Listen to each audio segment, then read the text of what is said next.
మరి కాసేపట్లో విదేశాంగ శాఖ కమిటీ సమావేశం కానుంది. దీనికి సంబంధించి పూర్తి డీటెయిల్స్ మా ప్రతినిధి వెంకటేష్ అందిస్తారు. వెంకటేష్,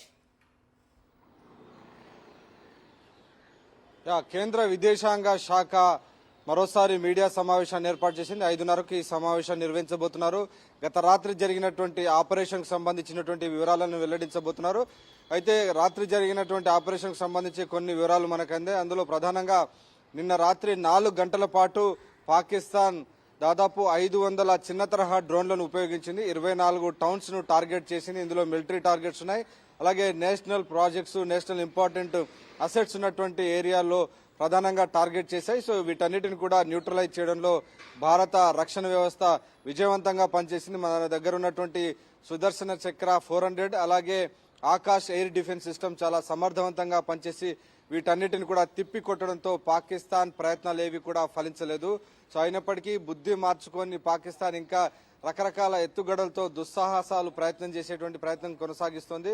నిన్న రాత్రి 8 గంటలకు పాకిస్తాన్ దుశ్చర్యలు ప్రారంభం కాగా అర్ధరాత్రి వరకు కూడా పాకిస్తాన్ యొక్క ఈ దుందుడుకు చర్యలు కొనసాగాయి. అయితే ఉపయోగించినటువంటి అనేక డ్రోన్లన్నీ కూడా చిన్న తరహా లైట్ వెయిట్ ఉన్నటువంటి డ్రోన్స్, అలాగే వీటన్నిటిని కూడా గతంలో హమాస్ ఉగ్రవాదులు ఉపయోగించేటువంటి డ్రోన్స్ గా చెప్తున్నారు. సో చాలా చీప్ గా చైనాకు సంబంధించినటువంటి మాల్ ఉపయోగించి చైనా మాల్ అని చెప్తున్నారు. సో ఈ చైనాకు సంబంధించినటువంటి వాటిని ఉపయోగించి డ్రోన్స్ అటాక్ చేశారు. వాటితో పాటు కొన్ని యుద్ధ విమానాలతో JF-17 లాంటి యుద్ధ విమానాలకు PL-50 మిసైల్స్ ను బిగించి వాటిని దాడి చేసేటువంటి ప్రయత్నం చేశారు. ఎయిర్ టు ఎయిర్ మిసైల్ ను ఉపయోగించారు. అయితే ఆ ఎయిర్ టు ఎయిర్ మిసైల్ కూడా పేలలేకపోయింది. సో అవేవి కూడా పని చేయలేదు. దాంతో పేలని PL-50 మిసైల్ భాగాన్ని కూడా పంజాబ్ లోని హోషియార్పూర్ లో భారత సైన్యం స్వాధీనం చేసుకున్నటువంటి పరిస్థితి. సో అనేక చోట్ల చైనాకు సంబంధించినటువంటి మిసైల్స్ గానీ అలాగే ఈ డ్రోన్స్ అన్ని కూడా రికవరీ, వాటి శకలాలన్నిటిని కూడా రికవర్ చేసుకుంది. అనేక చోట్ల కంప్లీట్ గా పాకిస్తాన్ ప్రయోగించినటువంటి లక్ష్యాలు గానీ ఎక్కడ కూడా ఆ డ్రోన్స్ గానీ మిసైల్స్ గానీ అనుకున్నటువంటి టార్గెట్స్ ఏవి కూడా రీచ్ కాలేకపోయింది. గాల్లో ఉండగానే భారత రక్షణ వ్యవస్థలు, గగనతల రక్షణ వ్యవస్థలు అయినటువంటి సుదర్శన చక్రం వాటిని పూర్తిగా పేల్చివేసినటువంటి పరిస్థితి మనకు కనబడుతుంది. సో S-400 అలాగే Akash air defence system indigenous గా డెవలప్ చేసిన సిస్టమ్స్ అన్ని కూడా చాలా అద్భుతంగా పనిచేయడం వల్ల భారత్ చాలా నిశ్చింతగా ఉండాల్సినటువంటి పరిస్థితి ఏర్పడింది. నిజానికి ఈ రక్షణ వ్యవస్థ దాదాపు 4-5 సంవత్సరాల కిందటే భారత్ కొనుగోలు చేసింది. వేల కోట్ల రూపాయలు వెచ్చించి రష్యా ద్వారా దీన్ని కొనుగోలు చేసింది.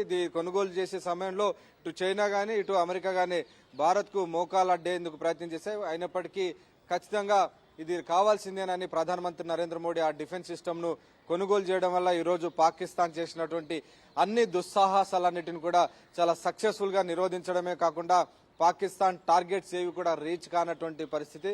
ఫలితంగా పాకిస్తాన్ ఒకసారిగా ఆత్మ రక్షణలో పడిపోయింది. ఏమీ చేయలేనటువంటి ఒక నిస్సహాయ స్థితికి పడిపోయినటువంటి సందర్భం మనం చూస్తున్నాం. మొత్తానికి పాకిస్తాన్ చేస్తున్నటువంటి ఈ టార్గెట్స్ సివిలియన్స్ గానీ అలాగే మిలిటరీ టార్గెట్స్ గానీ ఇటువంటి టార్గెట్స్ చేస్తున్నటువంటి నేపథ్యంలో భారత్ కూడా అదే తరహాలో పాకిస్తాన్ కు ఈక్వల్ గా రెస్పాన్స్ ఇస్తున్నటువంటి సందర్భం మనం చూస్తున్నాం. ప్రధానంగా ఇటు ఎక్కడైతే లాహోర్ గానీ అలాగే రావల్పిండి, కరాచీ లాంటి ముఖ్యమైనటువంటి నగరాలు, సో ఇలాంటి నగరాల్లో భారత్ నేరుగా డ్రోన్స్ అటాక్ చేసింది. ఏకంగా పాకిస్తాన్ ప్రధానమంత్రి షహబాజ్ షరీఫ్ నివాసానికి అతి సమీపంలో డ్రోన్ దాడి చేయడం ద్వారా పాకిస్తాన్ కు భారత్ సత్తా రుచి చూపించినటువంటి పరిస్థితి. సో మొత్తానికి భారత్ ప్రయోగించినటువంటి డ్రోన్లు గానీ మిసైల్స్ అన్ని కూడా పర్ఫెక్ట్ గా టార్గెట్ అన్ని కూడా రీచ్ అయింది. మనం చూసాం రావల్పిండిలో ఉన్నటువంటి క్రికెట్ స్టేడియం పైన డ్రోన్ అటాక్ చేస్తే అక్కడ కంప్లీట్ గా పూర్తిగా నేలకూలి దగ్ధమైనటువంటి సందర్భం మనం చూసాం. దాని ఫలితంగా అక్కడ జరుగుతున్నటువంటి పాకిస్తాన్ సూపర్ లీగ్ మ్యాచ్ ను కూడా రద్దు చేసి అక్కడ ఉన్నటువంటి క్రికెటర్స్ అందరినీ కూడా వెంటనే ఆ పట్టణం రావల్పిండి విడిచి వెళ్లిపోవాలని కూడా పాకిస్తాన్ క్రికెట్ బోర్డు ఆదేశాలు ఇచ్చినటువంటి పరిస్థితి. వాటితో పాటు ఇటు అమెరికా కూడా తన పౌరులకు ఆదేశాలు ఇచ్చింది. ఎట్టి పరిస్థితుల్లో ఇస్లామాబాద్ గానీ ఇతర నగరాల్లో అమెరికా పౌరులు ఎవరు కూడా ఉండదు, వీలైతే వెంటనే స్వదేశానికి తిరిగి వచ్చేయాలని కూడా అమెరికా సూచిస్తున్నటువంటి పరిస్థితి. సో మొత్తానికి చాలా భారత్ తన విశ్వరూపాన్ని చూపిస్తుంది, సైనిక పాఠవాన్ని చూపిస్తూ పాకిస్తాన్ కు రాత్రంతా ఒక రాత్రిగా ఒక పీడ కలగా మిగిలిపోయేటువంటి పరిస్థితిని కల్పించినటువంటి పరిస్థితి. సో ఈ నేపథ్యంలో దీనికి సంబంధించినటువంటి కంప్లీట్ అఫీషియల్ డీటెయిల్స్ మరి కాసేపట్లోనే మన ముందుకు రాబోతున్నాయి. అలాగే ఇంకోవైపు ఈ రోజు చాలా కీలక సమావేశాలు కూడా జరిగాయి. ప్రధానంగా అన్ని రాష్ట్రాల చీఫ్ సెక్రటరీలకు కేంద్ర హోంశాఖ లేఖ రాసింది. ఎటువంటి పరిస్థితి వచ్చినా కానీ ఎదుర్కొనేందుకు సప్లై చైన్ తెగిపోకుండా, అంటే సప్లై చైన్ అంటే నిత్యావసర వస్తువులు, ప్రజలకు కావాల్సినటువంటి ఇంపార్టెంట్ గూడ్స్ కానీ, అలాగే మెడిసిన్స్ కానీ, వాటర్ కానీ, ఇటువంటి సప్లై చైన్ ఎక్కడ కూడా తెగిపోకుండా ఉండేందుకు అవసరమైనటువంటి అన్ని చర్యలు తీసుకోవాలని అన్ని రాష్ట్రాల చీఫ్ సెక్రటరీలకు ఆదేశాలు ఇచ్చారు.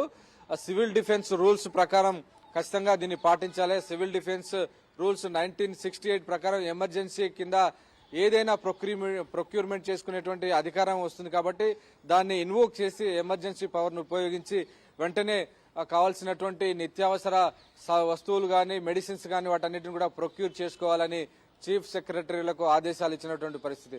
ఇంకోవైపు కేంద్ర ఆహార శాఖ మంత్రి చిరాగ్ పాస్వాన్ కూడా సమావేశాన్ని నిర్వహించారు. దేశంలో ఆహార నిల్వల లభ్యత, సప్లై, వీటికి సంబంధించినటువంటి అంశాలపైన చర్చలు జరిపారు. ఎంత మేరకు దేశంలో ఆహార నిల్వలున్నాయి, గిడ్డంగుల్లో ఎంత ధాన్యం ఉంది, బియ్యం ఉంది, దీనికి సంబంధించినటువంటి ఒక నివేదిక ఆయన తయారు చేశారు. ప్రభుత్వానికి, ప్రధానమంత్రికి అందజేస్తున్నారు. సో ఎలాంటి సిచ్యువేషన్ ఇది యుద్ధానికి దారితీసినప్పటికీ, ఎన్ని నెలలైనప్పటికీ ఖచ్చితంగా పాకిస్తాన్ కు కంప్లీట్ గా బుద్ధి చెప్పేంత వరకు మరోసారి భవిష్యత్తులో మన వైపు కన్నెత్తి చూడకుండా ఉండే విధంగా పాకిస్తాన్ కు బుద్ధి చెప్పాలని భారత్ ఆలోచిస్తుంది. సో ఆ దిశగానే కంప్లీట్ ప్రిపేర్డ్నెస్ తో ముందుకు వెళ్తుంది. ఇంకోవైపు ఆర్మీకి అవసరమైనటువంటి సెకండ్ బ్యాకప్ కోసం సిఆర్పిఎఫ్ పిలిపించారు. అలాగే టెరిటోరియల్ ఆర్మీ అంటే పార్ట్ టైం వాలంటీర్స్ గా కొద్దిమంది పిలిపించారు. సో వీరు కూడా ఆర్మీ అధికారులకు, స్టాఫ్ కు సర్వీస్ చేసే విధంగా వారిని కూడా, వారి సేవలు కూడా ఉపయోగించుకోబోతుంది. సో ఒకవైపు ప్రిపేర్డ్నెస్ కొనసాగుతుంది, ఇంకోవైపు కంబాట్ లో చాలా వేగంగా, చాలా అద్భుతంగా భారత్ దూసుకుపోతుంది. ఇంకోవైపు అంతర్జాతీయంగా కూడా పాకిస్తాన్ పైన పెద్ద ఎత్తున ఆర్థిక ఆంక్షలు విధించే దిశగా భారత్ పట్టు బిగిస్తున్నటువంటి పరిస్థితి. ఇంటర్నేషనల్ మానిటరీ ఫండ్ పైన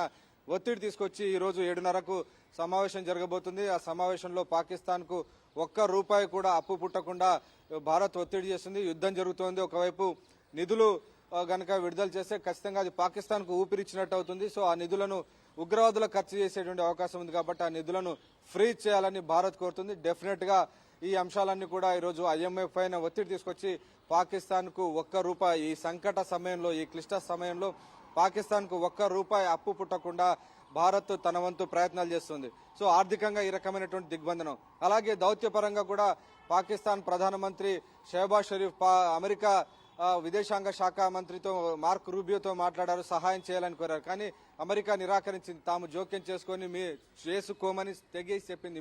మీరు చూసుకోండి, ఖచ్చితంగా ఈ విషయంలో తాము జోక్యం చేసుకోమని ఒక విధంగా ఇండియాకు పరోక్షంగా ఒక ఫ్రీ హ్యాండ్ ఇచ్చింది. పాకిస్తాన్ కు గట్టి బుద్ధి చెప్పండి అని ఒక ఫ్రీ ప్యాసేజ్ ఇచ్చినటువంటి పరిస్థితి. కాబట్టి పాకిస్తాన్ పరిస్థితి ఇప్పుడు అగమ్య గోచరంగా తయారైంది. వెంకటేష్, భద్రతా చర్యల పరంగా కూడా భారతదేశం 2వ స్థాయి భద్రతని అమల్లోకి తీసుకొచ్చినట్టు తెలుస్తోంది. పోర్టల్, టర్మినల్, అలాగే నౌకల వద్ద కూడా ఈ భద్రత ఉంటుందని చెప్తోంది. నేషనల్ ఇంపార్టెన్స్ ఉన్నటువంటి అసెట్స్, ప్రాజెక్ట్స్ పైన భద్రత పెంచాలని నిర్ణయం తీసుకుంది. ఈరోజు CISF డీజీతో అమిత్ షా సమావేశమయ్యారు. CISF విధి దేశంలో ఉన్నటువంటి ఇంపార్టెంట్ నేషనల్ ప్రాజెక్ట్స్ అన్ని కూడా పరిరక్షించడం CISF విధి. పెద్ద పెద్ద డ్యామ్స్ కానీ, అలాగే పవర్ ప్రాజెక్ట్స్ కానీ, న్యూక్లియర్ కేంద్రాలు కానీ, అలాగే పోర్ట్స్, ఎయిర్పోర్ట్స్, వీటన్నిటిని రక్షించడం వీటికి ఉన్నటువంటి డ్యూటీ. సో వీరందరికీ ఆదేశాలు ఇచ్చారు. ఎలాంటి అనుమానాస్పద వస్తువులు కానీ, వ్యక్తులు కానీ ఆ ప్రాంతాల్లో తారసపడితే వెంటనే ఇమీడియట్ గా క్విక్ గా రియాక్ట్ కామని చెప్పి ఆదేశాలు ఇచ్చారు. అలాగే BSF కూడా కంప్లీట్ గా ఆదేశాలు ఇచ్చారు. సరిహద్దుల్లో ఎవరైనా ఇన్ఫిల్ట్రేషన్ కనుక చొరబడేందుకు కనుక ప్రయత్నం చేస్తే వెంటనే షూట్ ఎట్ సైట్ ఆర్డర్స్ ఇచ్చారు. ఫలితంగా సాంబా సెక్టార్ లో ఈరోజు 7 చొరబాటుదారులు చనిపోయినటువంటి పరిస్థితి మనం చూసాం. సో కంప్లీట్ అలర్ట్నెస్ ఉంది.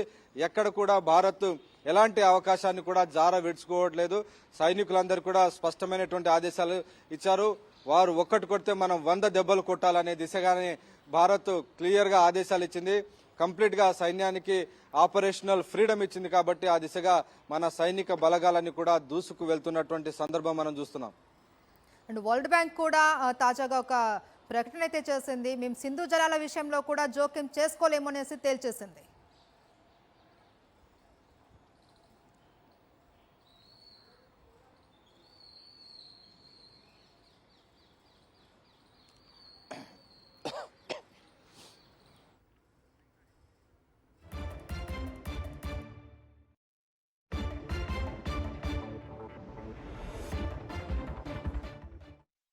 ను ఎవరు కూడా వ్యతిరేకించినటువంటి పరిస్థితి మనం కనబడుతుంది. ఖచ్చితంగా ఇది ఒక రకంగా మనం దౌత్యపరంగా వచ్చినటువంటి విజయం. ఏ దేశం కూడా మనల్ని ఫోర్స్ చేయడం లేదు. సింధు నదీ జలాల ఒప్పందాన్ని మళ్ళీ మీరు పునరుద్ధరించండి, పాకిస్తాన్ కు సహకరించండి అని ఏ దేశం కూడా చెప్పే సాహసం చేయడం లేదు.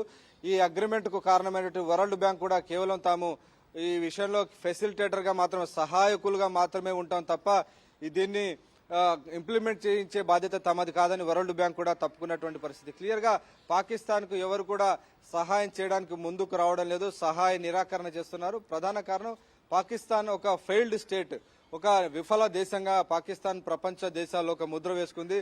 అక్కడ ఉన్నటువంటి అడ్మినిస్ట్రేషన్ గానీ, అక్కడ ఉన్నటువంటి వ్యవహారం గానీ అన్ని కూడా కంప్లీట్ గా ఉగ్రవాదులకు ఒక స్వర్గధామంగా పాకిస్తాన్ మారినటువంటి నేపథ్యంలో పాకిస్తాన్ ను ఎవరు నమ్మేటువంటి పరిస్థితి లేదు. ఫలితంగానే అంతర్జాతీయంగా పాకిస్తాన్ ఏకాకి అయిపోయింది. Right, thank you Venkatesh.